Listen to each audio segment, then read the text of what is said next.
బోడిగోడ్ తోటలో ఉన్న ఈ హిందూ శ్మశాన వాటికలో తమ తమ కుటుంబ సభ్యుల్ని కోల్పోయిన వాళ్ళకి కావచ్చు, ఆత్మీయుల్ని కోల్పోయిన వాళ్ళకి కావచ్చు, వాళ్ళకి ఇక్కడికి వచ్చి బట్టలు కానీ లేకపోతే వాళ్ళని స్మరించుకునే కార్యక్రమంలో భాగంగా ఈరోజు ఇక్కడికి రావడం జరిగింది. అందరికీ కూడా వాళ్ళ ఆత్మశాంతి ఇచ్చాలని.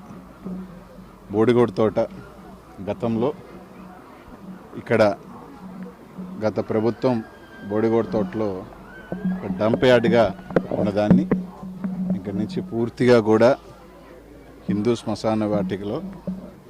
శ్మశానంలో డంప్ అనేది పూర్తిగా క్లియర్ చేయడం జరిగింది. ఇంకెక్కడప్పుడు కూడా ఇక్కడ డంప్ అనేది ఉండదు.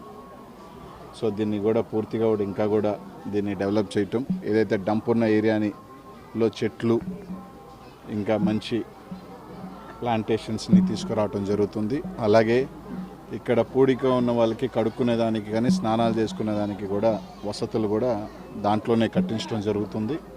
ఇప్పటికే ఏదైతే బోడిగోడ్ తోటలో ఉన్న ముందున్న అరవపాలెం ఉన్న ఇల్లులు అన్నీ కూడా గుడిసెలన్నీ కూడా అన్ని ఇబ్బందులుగా ఉంటాయి. అన్నీ కూడా పూర్తిగా కూడా ఈ ప్రభుత్వం వచ్చిన తర్వాత నీట్గా తొలగించి మొత్తం అంతా కూడా క్లీన్ చేయడం జరిగింది. ఏర్పాట్లు అన్నీ కూడా ఇప్పుడు అధికారులందరూ కూడా బాగా చేశారు.